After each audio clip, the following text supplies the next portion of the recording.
है। हालांकि आज भी मेले में श्रद्धालुओं की भीड़ है। लोग संगम स्नान के लिए पहुंच रहे हैं। मेले में दुकानें भी लगी हैं। सीएम योगी आज सुबह प्रयागराज भी पहुंचे और महाकुंभ के समापन पर योगी ने पहले अरेल घाट पर झाड़ू लगाई, गंगा नदी से कचरा निकाला, फिर गंगा पूजन भी किया। योगी ने सफाई कर्मियों के साथ जमीन पर बैठकर उनके साथ ही खाना भी खाया। दोनों डिप्टी सीएम ब्रजेश पाठक और केशव प्रसाद मौर्य भी मौजूद रहे और इस दौरान अपने संबोधन में सीएम योगी ने कुंभ के सफल आयोजन के लिए सभी को बधाई भी दी और यूपी पुलिस की तारीफ की। तो इस दौरान सीएम योगी ने विपक्ष के नकारात्मक रवैये की बात कहते हुए निशाना साधा।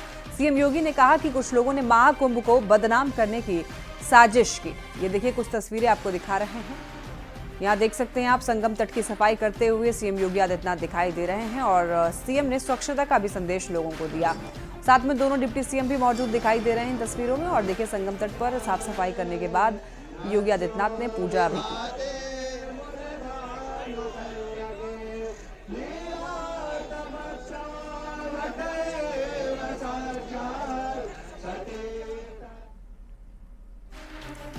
दुनिया का सबसे बड़ा धार्मिक आयोजन महाकुंभ जिस भव्यता के साथ आरंभ हुआ था, उसी भव्यता के साथ कुंभ का समापन भी हो गया। ऐसे में महाकुंभ में कई बड़े रिकॉर्ड बने। वो रिकॉर्ड आपको अब बताते हैं। देखिए, महाकुंभ के 4 बड़े विश्व रिकॉर्ड को यहां पर जानिए। 66 करोड़ से ज्यादा यहां पर लोगों ने स्नान किए।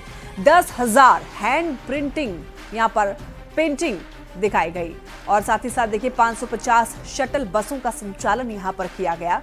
15,000 कर्मचारी गंगा सफाई में जुटे। तो ये अपने आप में बहुत बड़ा रिकॉर्ड है कि 65 करोड़ से भी ज्यादा, 66 करोड़ से भी ज्यादा यहां पर लोगों ने स्नान किया। और इसी तरीके से इस बार के महाकुंभ ने रिकॉर्ड कायम कर लिया। और देखिए, यहाँ पर कई देशों की आबादी कितनी है और महाकुंभ में स्नान करने के लिए कितने लोग आए, उससे भी दोगुना लोगों ने यहाँ पर आके स्नान किया, संगम में पवित्र डुबकी लगाई। ये देखिए, अमेरिका और पाकिस्तान में आबादी कितनी है वो आपको दिखा रहे हैं। अमेरिका में 33 करोड़ से ज्यादा की आबादी है और यहाँ पर महाकुंभ में स्नान करने के लिए दोगुना लोग पहुंचे। पाकिस्तान की आबादी देखिए 24 करोड़ के आसपास है और यहाँ पर महाकुंभ में 2.5 गुना, 24 करोड़ का 2.5 गुना यहाँ पर लोग जो है स्नान करने के लिए पहुंचे। तो इस तरीके से आप समझ सकते हैं कि किसी देश की आबादी इतनी है और महाकुंभ में इससे दोगुना लोग स्नान करने के लिए पहुंचे। आप सोचिए कि उनके लिए व्यवस्थाएं करना सरकार के लिए मुसीबत हो सकती थी, लेकिन बड़े ही सहज और सरल तरीके से योगी सरकार ने इसे कर दिखाया। दुनिया के देशों की जितनी आबादी नहीं है, उससे कई गुना ज्यादा लोगों ने महाकुंभ में स्नान किया।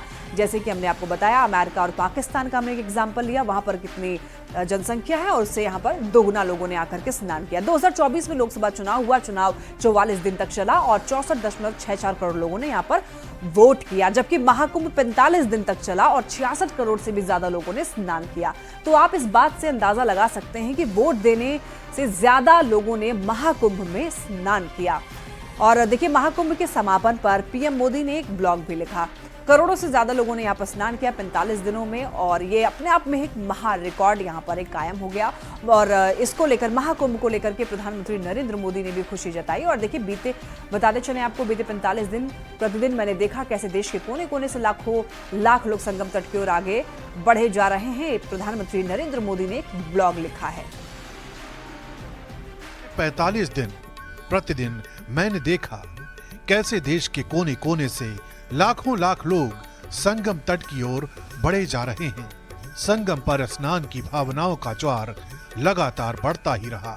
हर श्रद्धालु बस एक ही धुन में था, संगम में स्नान, माँ गंगा यमुना सरस्वती की त्रिवेणी हर श्रद्धालु को उमंग, ऊर्जा और विश्वास के भाव से भर रही थी।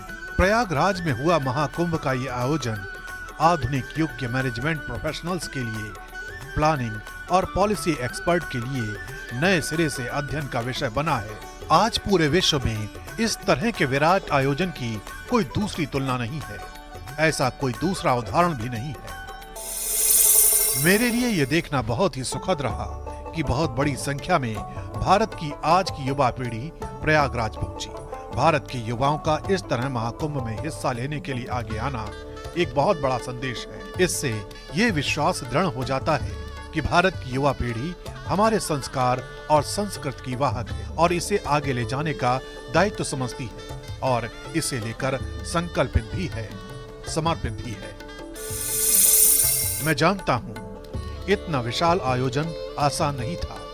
मैं प्रार्थना करता हूँ माँ गंगा से, माँ यमुना से, माँ सरस्वती से, हे माँ, हमारी आराधना में कुछ कमी रह गई हो तो क्षमा कीजिएगा। जनता जनार्दन जो हमारे लिए ईश्वर का ही स्वरूप है, श्रद्धालुओं की सेवा में भी अगर हमसे कुछ कमी रह गई हो तो मैं जनता जनार्दन का क्षमा प्रार्थी हूँ। यूपी का सांसद होने के नाते मैं गर्व से कह सकता हूँ कि योगी जी के नेतृत्व में शासन, प्रशासन और जनता ने मिलकर इस एकता के महाकुंभ को सफल बनाया।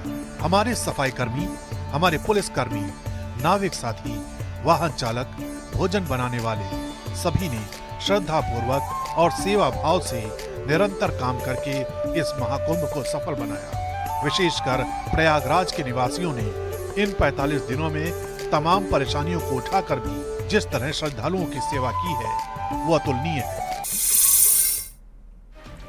और अब बात कर लेते हैं ऑपरेशन सुरंग की, जिसके तहत चल रही है 8 जिंदगियों को बचाने की जंग। कोशिशें लगातार की जा रही है। तेलंगाना टनल हादसे को 5 दिन बीत चुके हैं। सुरंग के 13 किलोमीटर पर 8 लोग फंसे हुए हैं। राहत बचाव का काम दिन रात चल रहा है, लेकिन अभी तक कामयाबी नहीं मिली है।